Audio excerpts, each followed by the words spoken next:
Saudara-saudara pendengar yang kami kasihi dimanapun Anda berada, Anda kembali bersama kami pada acara Telaga, Tegur Sapa Gembala Keluarga. Saya Gunawan Santoso dari Lembaga Bina Keluarga Kristen akan berbincang-bincang dengan Bapak Pendeta Dr. Paul Gunadi. Beliau adalah seorang pakar dalam bidang konseling serta dosen di Seminari Alkitab Asia Tenggara, Malang. Perbincangan kami kali ini tentang masalah anak belajar di sekolah. Kami percaya acara ini pasti bermanfaat bagi kita sekalian dan dari studio kami mengucapkan selamat mengikuti. Pak Paul, anak memang perlu belajar di sekolah Pak Paul, tetapi seringkali itu juga menimbulkan tantangan, menimbulkan masalah-masalah di dalam diri anak dan juga dalam diri orang tua itu Pak Paul. Nah ini masalah-masalah apa yang biasanya muncul Pak? Ada banyak masalah Pak Gunawan yang dihadapi oleh anak-anak kita. Jadi kalau kita sekarang ini mengadakan survei di kalangan orang tua dan bertanya apa itu masalah yang dihadapi dalam keluargamu, saya kira akan banyak sekali yang menjawab ya masalah anak-anak belajar di sekolah.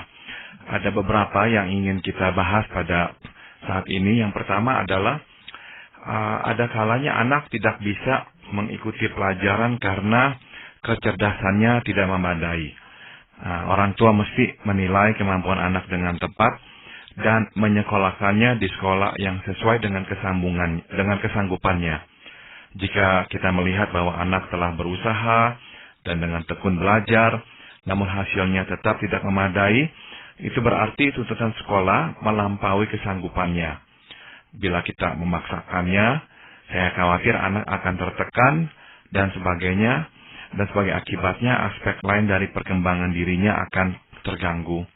Jadi sekali lagi belum tentu anak yang mengalami masalah belajar di sekolah adalah anak yang malas ya. Bisa jadi inilah salah satu penyebabnya.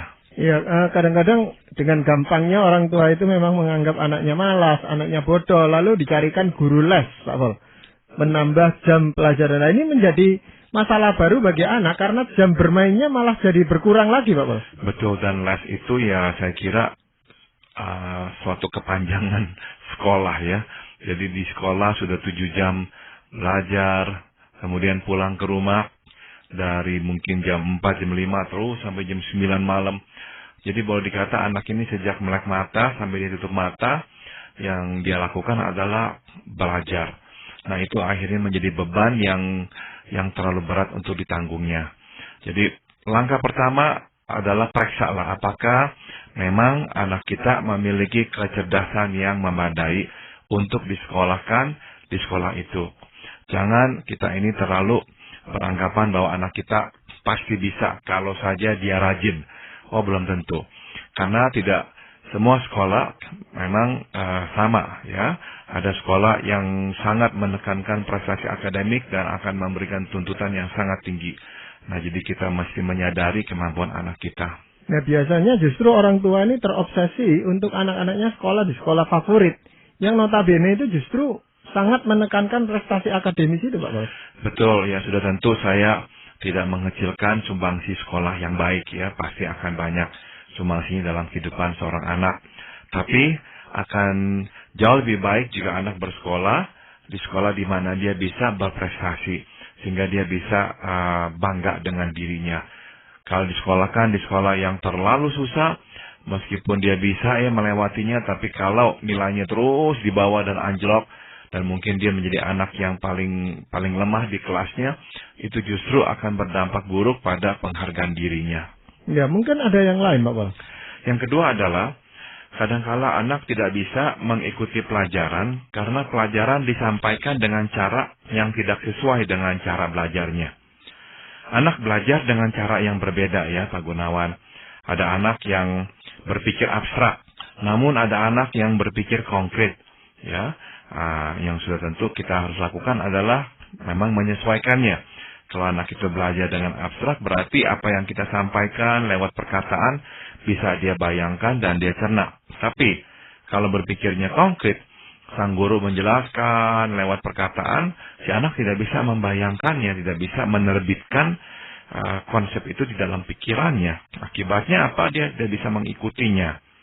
Berikutnya, misalnya ada anak yang belajar berurut ya, mesti dijelaskan satu persatu. Nah, baru dia bisa mengikuti. Tapi ada anak yang belajarnya acak. Justru kalau dijelaskan satu persatu, materi yang sama diajarkan kemarin, diajarkan hari ini, ya diajarkan besok, ditambah sedikit demi sedikit. Wah, ilah dia bosan sekali, karena bukan begitu cara belajarnya. Akhirnya apa yang terjadi? Dia tidak belajar dengan efektif. Tapi saya memahami, guru tidak bisa ya menyampaikan dan menjelaskan materi pelajaran yang cocok untuk setiap anak. Tidak mungkin itu. Itu sebabnya penting bagi kita orang tua mengenali cara belajar anak dan pola pikirnya. Bila setelah menjelaskannya dengan cara berbeda dan anak mengerti, itu berarti pola pembelajaran di sekolah tidak pas untuknya. Dan kitalah yang harus berperan membantunya di rumah. Iya. Mungkin itu bedanya antara pengajar dan pendidik, Pak Pol ya. Nah, seorang pendidik itu akan lebih tahu dan menyesuaikan dirinya terhadap bagaimana daya serap anak itu. Yang ngajar ya cuma ngajar gitu aja, Pak Pol ya.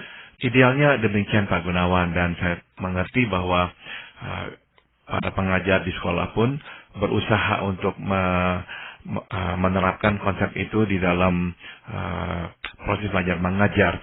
Tapi dengan adanya 30-40 anak dalam satu kelas, si pengajar akan mengalami kesulitan yang menyesuaikan metode mengajarnya yang pas untuk setiap anak.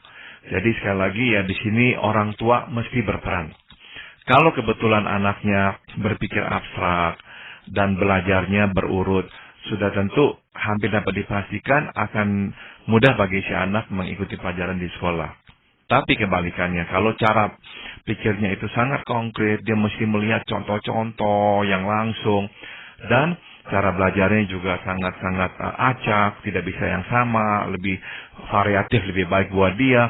Nah, dia akan kesulitan. Nah, di rumahlah orang tua mengkompensasikannya, memberikan ilustrasi, ya, memberikan contoh-contoh yang konkret, sehingga si anak bisa mencernanya. Nah, kalau orang tua tidak berperan seperti itu, sudah tentu si anak akan mengalami kesukaran. Dan saya kira ya tidak adil kalau orang tua langsung menuduh si anak malas dan sebagainya. Sebab duduk masalahnya bukan pada kemalasan itu. Iya, orang tua perlu mendampingi anak di dalam belajar, Pak Pol ya. Nah, ini sebaiknya ayah atau ibu yang mendampingi anak ini, Pak Pol? Sebisanya memang yang mempunyai waktu ya. Sebab kita tahu kalau kita tidak punya waktu, kita mudah marah. Kita tidak sabar dengan anak. Jadi yang mempunyai waktu. Dan yang kedua adalah yang memang bisa ya mengajarkan dengan cara yang dimengerti oleh anak. Karena kadang-kadang anak yang satu cocok dengan si ayah, anak yang kedua cocok dengan si ibu. Nggak mesti sama. Sebab ya kadang-kadang ya cara belajar dan cara pikir si orang tua pun berbeda. Dan cocoknya dengan anak tertentu. Jadi ya saya menyerahkan hal ini kepada orang tua.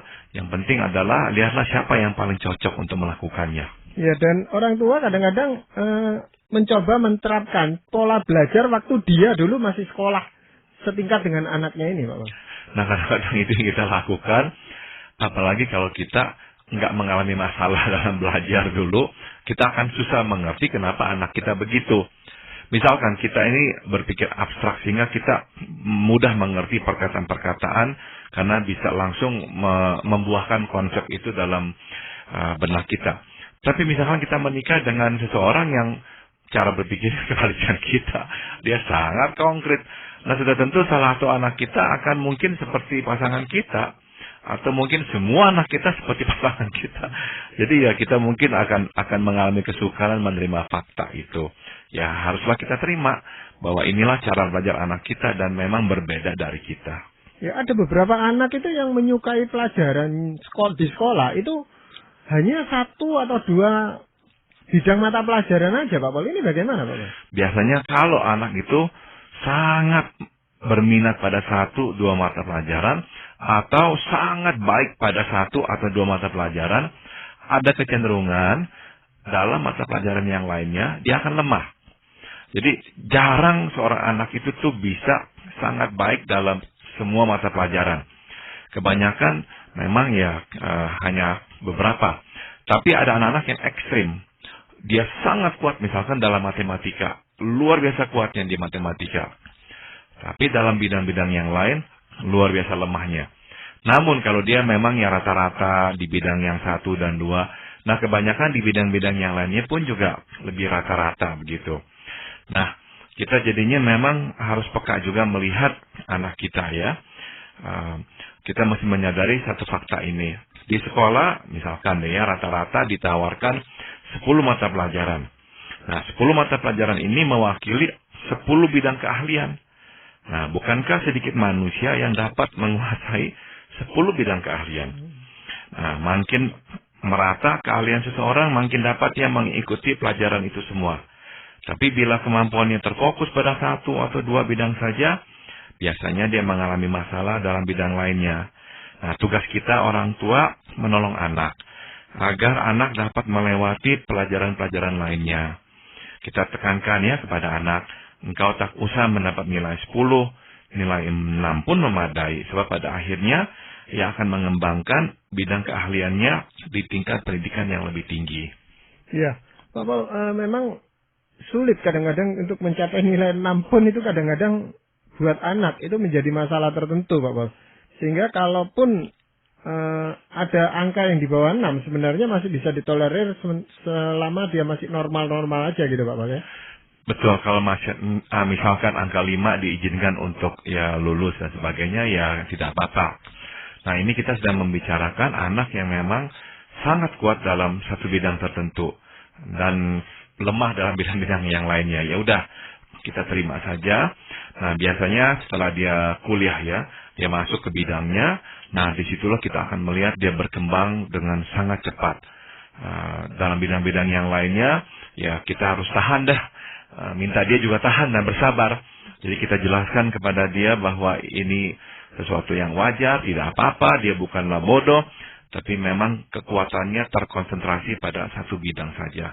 Sehingga bidang-bidang yang lainnya dia lemah. Nah, ini perlu kita sampaikan, jangan sampai si anak akhirnya merasa minder. Kok saya nggak bisa sejarah, nggak bisa bahasa, nggak bisa mengarang, dan nggak bisa bidang-bidang sosial. Tapi misalkan di fisika dia sangat baik. Nah, kita katakan ini adalah karunia Tuhan. Dan Tuhan tidak mengaruniakan persis sama kepada semua anak. Ya, itu kalau apa yang diminati oleh anak itu sesuai dengan apa yang diminati orang tua itu tidak terlalu masalah, Pak Paul. Yang jadi masalah itu kalau apa yang diminati anak ini tidak sesuai dengan minat orang tuanya. Saya memahami Pak Gunawan bahwa kita sebagai orang tua mempunyai idealisme ya. Kita menginginkan anak kita menjadi apa. Tapi kita mesti mengingat bahwa hidupnya adalah ya tanggung jawabnya. Dan dia yang harus menghidupi kehidupannya itu. Kita tidak boleh mendudukinya dan memasukkan kehidupan kita ini kepada dirinya. Tidak fair. Tuhan tidak menganugerahkan karunia yang sama kepada anak kita. Mungkin berbeda dan kita perlu menerimanya. Meskipun ya kita misalkan ya kurang begitu menghargai bidang tersebut. Tapi kalau bidang itulah yang dikuasainya dan dia tidak menguasai bidang yang lain. Ya terimalah, ucapkan syukur kepada Tuhan, percayalah. Tuhan yang telah memberikan bidang keahlian ini kepada anak kita, Tuhan akan memakainya pula. Tuhan tidak akan menyia-nyiakan anak kita. Ya, apakah hubungan antara anak dan pengajarnya dalam hal ini dengan gurunya itu berpengaruh pada masalah yang muncul, Pak? Biasanya berpengaruh, Pak Gunawan. Nah, ini salah satu masalah yang kita mesti juga cermati. Ada kalanya anak-anak malas belajar ya, tiba-tiba aja. Biasanya kok oke-oke aja, tapi mulai anjlok. Nah, kita mesti selidiki kenapa. Karena kadang yang terjadi adalah si anak tidak suka dengan pengajarnya. Mengapa? Misalnya, dia tidak menyukai kepribadian pengajarnya. Atau bisa pula ia tidak menyukai pengajar karena pernah diejek atau dipermalukan ya. Sebagai akibatnya ia tidak memberi perhatian, apalagi menumbuhkan minat pada bidang tersebut. Nilainya pun akhirnya merosot. Nah, kita sebagai orang tua harus membantu anak ya untuk memisahkan pengajar dan ajarannya. Melalui contoh konkret kita menjelaskan materi pelajarannya dan menumbuhkan minatnya.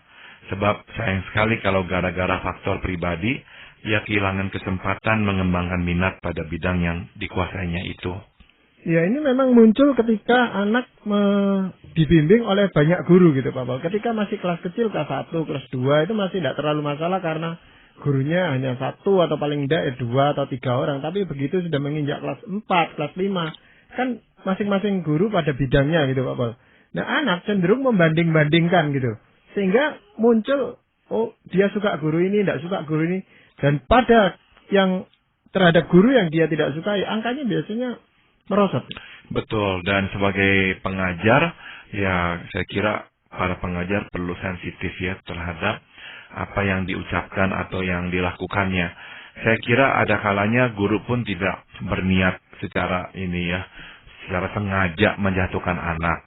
Tapi ya karena kurang menyadari dampaknya, misalkan ya kemudian ya meledek si anak, mungkin dengan harapan bercanda ya, humor, tapi rupanya si anak itu tuh ya sangat terpukul ya, malu, merasa kok anak-anak yang lain tertawakan dia. Nah akhirnya dia malas sekali mengikuti pelajaran tersebut. Sebab ya kita tidak bisa menyalahkannya 100%, karena ya memang berpengaruh. Kalau kita tidak menyukai pribadi pengajar tersebut, kita akan sukar menikmati pelajarannya. Sebabnya tadi saya usulkan orang tua lah yang mesti menambalnya. Karena ya pada saat ini, pada tahun ini, si anak dididik oleh si guru tersebut, ya sudah harus terima. Namun ya di rumah si orang tua kalau bisa mengajarkannya atau memanggil guru les yang juga baik ya bisa mengajarkannya. Sehingga si anak ya akhirnya mengembangkan kesukaan pada pelajarannya itu. Dan tidak terpengaruh oleh pengaruh si guru tersebut. Ya, ada orang tua yang langsung mendatangi sekolah dan menemui guru yang anaknya tidak senang itu, lalu orang tua itu mengungkapkan ketidaksenangan anaknya. Akibatnya Pak Paul, guru itu makin tidak senang terhadap anak itu. Dan si anak makin menderita, makin menjadi korban. Ya idealnya guru pun bersikap profesional saat kala menerima ya tanggapan dari orang tua murid ya, si guru ya bersikap ya berhati lega ya, berhati besar menerima masukan itu dan tidak ya membedakan si anak. Ya, tapi ya tidak semua pengajar seperti itu, ada yang lebih mudah tersinggung, ada yang kurang berhati besar sehingga akhirnya justru malah bersikap lebih negatif terhadap si anak itu. Di lain pihak saya pun mengerti menjadi guru tidaklah mudah, sebab saya juga paham ya kanan kiri mendapatkan kritikan ya. Kalau ada masalah dengan anak, ya kecenderungan orang tua langsung menuding guru sebagai penyebabnya. Sedangkan ya ini yang kita coba lakukan hari ini ya, menjelaskan kepada para pemirsa kita bahwa ya banyak hal yang harus dilakukan oleh orang tua untuk menolong anak belajar dengan baik di sekolah. Orang tua tidak bisa lepas tangan begitu saja. Jadi partisipasi orang tua memang dibutuhkan. Nah, jangan kita juga terlalu cepat menuding guru ya, sebab guru pun terbatas dan tugasnya memang sebetulnya terbatas di situ. Selebihnya adalah tanggung jawab kita. Ya, kalau hubungan dengan teman-teman di sekolah, Pak Boleh, khususnya di kelas dia, itu apa bisa mempengaruhi prestasi seorang anak? Bisa sekali Pak Gunawan. Nah ini salah satu faktor yang orang tua mesti peka juga ya. Ada anak yang mengalami kesukaran belajar akibat perlakuan teman yang tidak bersahabat, memusuhinya, mengejeknya, menjadikan dia bulan-bulanan. Nah akhirnya dia tidak suka ke sekolah dan suka berkonsentrasi belajar. Sebab dia kerap merasa takut ke sekolah. Bahkan membayangkan sekolah saja sudah membuatnya tertekan ya, apalagi pergi ke sekolah. Kalau ini yang terjadi ya, maka kita perlu melindungi anak kita. Kita dapat menawarkan bantuan kepadanya, namun bila ia menolak, berilah kesempatan kepadanya untuk menyelesaikan masalah itu dengan temannya. Sudah tentu ya kita harus menawarkan masukan tentang apa yang dapat dilakukannya untuk mengatasi masalah dengan temannya itu. Biasanya masalah dengan teman ini Bapak bisa mereka selesaikan sendiri. Tetapi kalau sudah terlalu parah gitu Pak Boleh, apakah peran guru BP yang semacam konselor gitu bisa membantu Bapak? Seharusnya bisa ya Pak Gunawan. Jadi guru BP bisa memanggil ya anak kita dan juga bisa memanggil anak tersebut yang mengejeknya dan sebagainya. Mungkin di luar si anak itu ya akan tetap misalnya ya mengejek anak kita, tapi karena sudah dilaporkan ke pihak sekolah, dia akan takut karena dia tahu kalau dia tetap melakukannya, maka akan ada sanksi yang dijatuhkan kepadanya. Jadi meskipun dia tidak suka, setidak-tidaknya ejekan-ejekannya atau sikap bermusuhannya itu akan berkurang. Nah, jadi ya orang tua bisa ya menolong anak, tapi tadi saya juga tekankan, ya tanyakan kepada si anak, apakah perlu bantuan kami orang tua. Jangan sampai orang tua itu juga terlalu cepat membantu anak, karena ini bisa justru menjatuhkan si anak. Kok dia nggak bisa mengatasi masalah, malah kok mengundang orang tuanya, seolah-olah dia anak kecil, tidak bisa mengatasi masalah dengan temannya. Jadi ya kita perlu tanya anak kita sendiri, kalau dia bisa silahkan, kalau nggak bisa, ya baru kita tawarkan bantuan.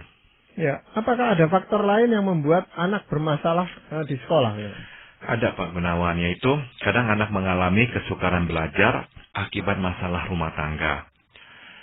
Problem orang tua pada akhirnya menjadi problem anak. Sebab anak akan terpengaruh oleh problem orang tua. Biasanya ya anak menjadi tegang dan sulit berkonsentrasi akibat pertengkaran yang didengarnya semalam. Kadang anak khawatir bahwa orang tua akan bertengkar lagi, atau ayah akan memukul ibu tatkala ia berada di sekolah. Dan ya hal-hal seperti ini akhirnya masuk ke dalam benak anak hari lepas hari, akan mengganggu perasaannya, dan kalau perasaan si anak sudah terganggu, takut, khawatir, dia tidak akan bisa berkonsentrasi dengan baik. Nah justru kalau inilah masalahnya, orang tua mesti juga introspeksi diri. Mungkin sekali ya kamilah penyebabnya, dan kalau kamilah penyebabnya, ya sebaiknya orang tua menyelesaikan masalah, carilah bantuan pihak ketiga untuk bisa menolong menyelesaikan masalah mereka. Ya, di samping itu kadang-kadang juga hubungan dengan kakak atau adik itu yang seringkali juga berpengaruh pada diri anak itu, Pak Pol ya? Bisa, ya, sebab saya juga tahu ada kasus di mana si adik kecil itu tuh justru ditekan dan dianiaya bukan oleh orang tua, tapi oleh kakaknya yang memang misalkan pemarah, suka semena-mena, sehingga si anak juga tertekan sekali di rumah. Dan bisa jadi orang tua tidak menyadari, orang tua pergi pagi sampai malam, pulang sudah letih, tidak tahu bahwa di rumah si adik itu sangat tertekan oleh tindakan kakaknya. Nah, hal-hal seperti itu sudah tentu akan berpengaruh pada minat dan kemampuan anak belajar. Jadi orang tua ya perlu peka melihat apakah mungkin justru faktor-faktor di rumah lah yang telah menyulitkan anak untuk belajar. Ya, jadi kadang-kadang waktu anak itu belajar, kakaknya atau adiknya itu ramai sekali gitu, membuat kegaduhan sehingga anak ini tidak bisa konsentrasi di rumah, Pak. Atau ya seperti itu, adanya gangguan-gangguan, keributan, atau tetangga terlalu ribut sehingga akhirnya tidak bisa belajar dengan baik.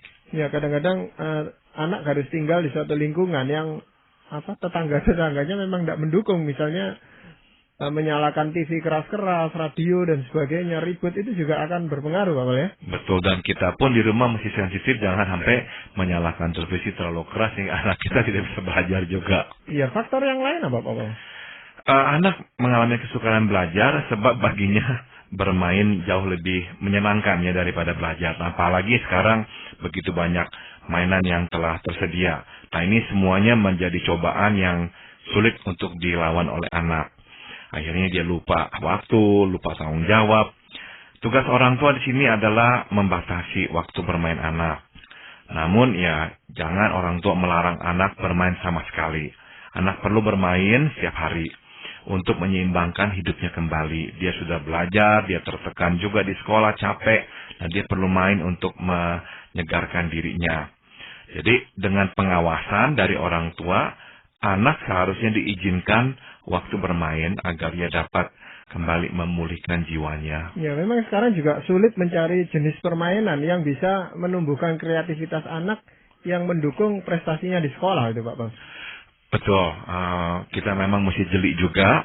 Nah, sebetulnya sih ada ya mainan-mainan yang bisa dipakai untuk anak agar bisa menambah kemampuannya belajar. Tapi sudah tentu dalam bermain si anak tidak suka yang bersifat terlalu educational, berpendidikan. Mereka justru lebih suka yang benar-benar asik gitu, yang benar-benar yang menyenangkan. Jadi ya kita mesti juga ya memberikan izin itu, asal yang penting ada batasnya. Iya. Ada pula anak yang terganggu pelajarannya di sekolah itu karena penglihatannya kabur atau bagaimana gitu Pak Paul? Itu betul, itu banyak terjadi Pak Gunawan. Ya, ada anak yang matanya tidak lagi jelas melihat papan tulis, tapi tetap duduk di belakang, dia sendiri pun tidak tahu itu masalahnya. Atau pendengarannya kurang. Nah ini nih orang tua juga bisa perhatikan ya. Kalau ini masalahnya, tolong bawa cek ke dokter ya, telinga dan mata dicek.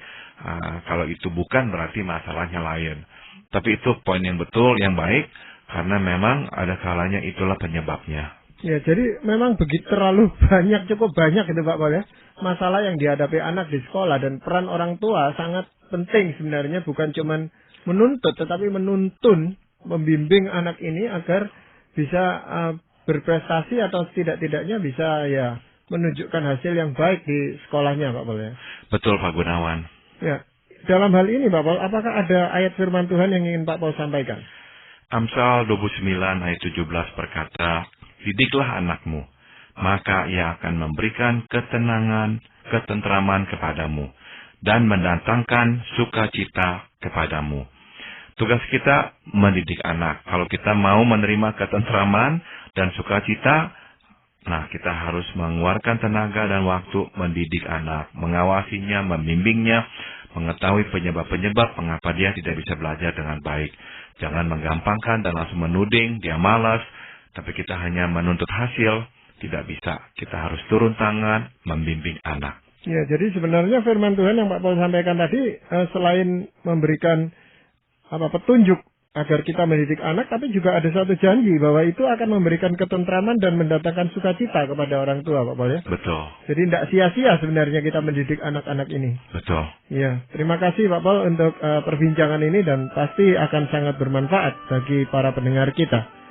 Para pendengar sekalian, kami mengucapkan banyak terima kasih Anda telah mengikuti perbincangan kami dengan Bapak Pendeta Dr. Paul Gunadi dalam acara Telaga Tegur Sapa Gembala Keluarga. Kami baru saja berbincang-bincang tentang masalah anak belajar di sekolah.